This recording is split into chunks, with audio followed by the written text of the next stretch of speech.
Segment 1. Understanding the spirit of fear. Fear is powerful because it speaks before faith does. Fear says, what if you fail? What if nobody supports you? You see, that's the serpent talking. What if you embarrass yourself? Or what if you lose everything? What if you aren't chosen? But see, faith says, what if this is exactly what God created me for? You see, many people think that fear means they're weak. No. You see, fear usually appears when purpose is nearby. I've seen it. The enemy attacks what threatens him. So that means if you have a voice that God is needing to use, your voice threatens that darkness. If you're designed to heal others and motivate, your healing is threatening that darkness. Even your testimony that you may use to share amongst the crowd or anyone is threatened when you step into the room. Okay? It threatens your darkness. So you have to understand faith over fear. Okay?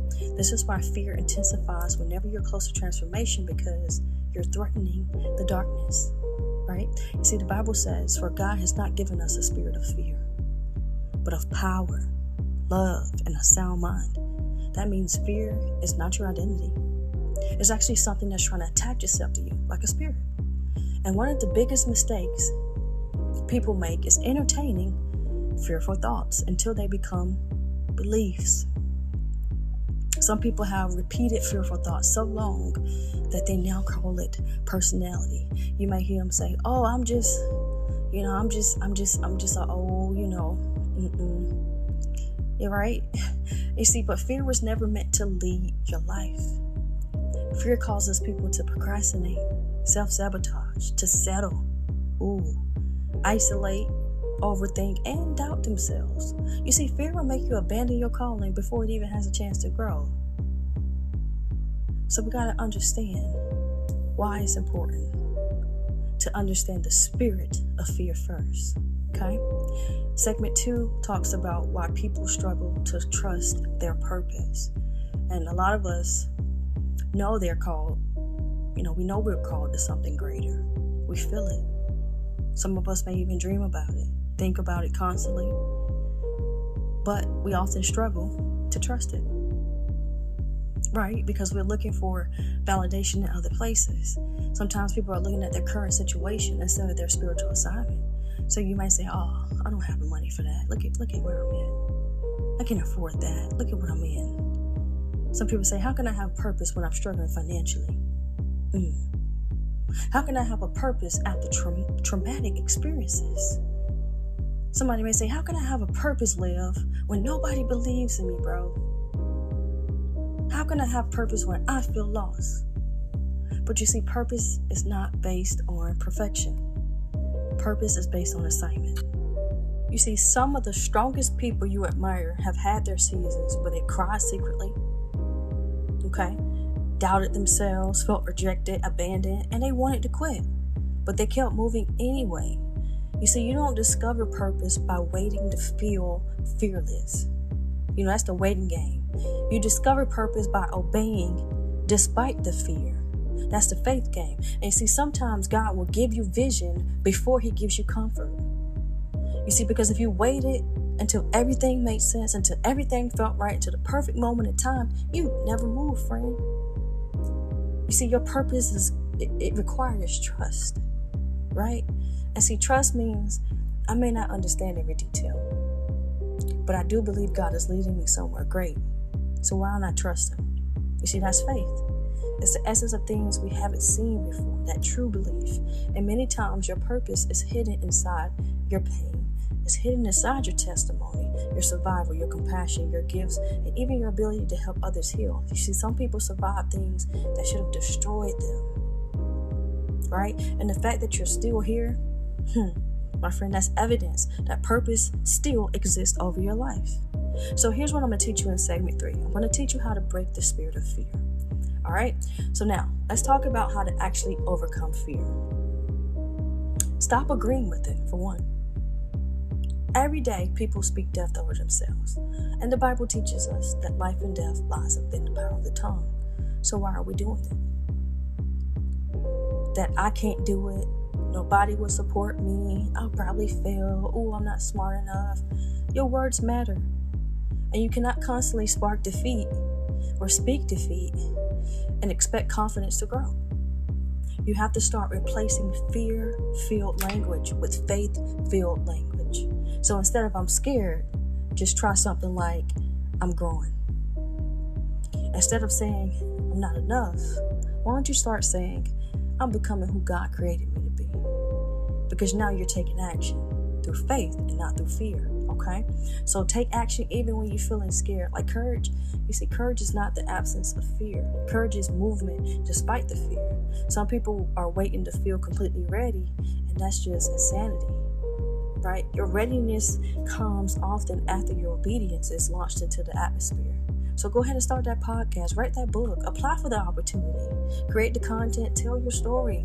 Your future is connected to some type of movement. That's the faith the size of a mustard seed. You got to get planted, friend. You have to start working, okay?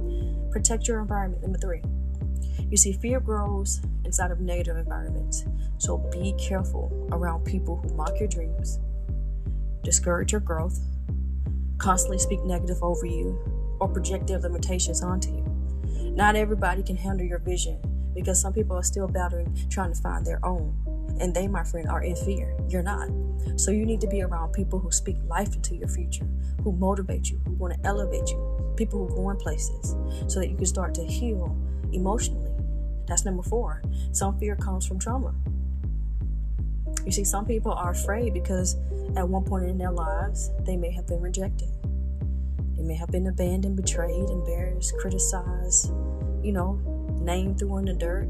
And then they begin to fear, the fear of being loved again because they don't want to be vulnerable. But you got to heal that, right? Because your healing matters. And you cannot fully walk into purpose while constantly bleeding emotionally from your past, your pain.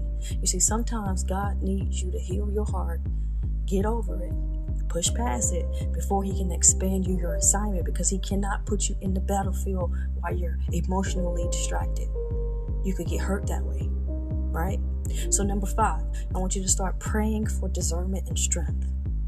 You see, fear creates confusion. When people get scared, they get confused. Oh my God, what am I gonna do? Who I am? Now you confused about your purpose? No, my friend, see, that's just fear talking, not you. All right? You see, your peace creates that clarity. There's going to be moments where you might feel disconnected, and you have to tap into that, because that's taking you away from the noise, and hopefully it's helping you reconnect spiritually, because purpose is easier to recognize when your spirit is no longer drowning in fear. So when you're no longer afraid, you can go take a minute, sit by yourself and hear God, because you tapped into your prayer life. You've tapped into that discernment, and you know your strength. Which brings me to segment 4. I want you to understand, you are created for a purpose. Yeah? I need somebody listening right now to understand this. You are not here by accident. There's a reason you survived everything you survived. There's a reason you still have vision, despite being disappointed. There's a reason that your spirit refuses to quit. You see, purpose is calling you higher. Are you going to answer? And sometimes your biggest battle, my friend, is believing you deserve the life God showed you.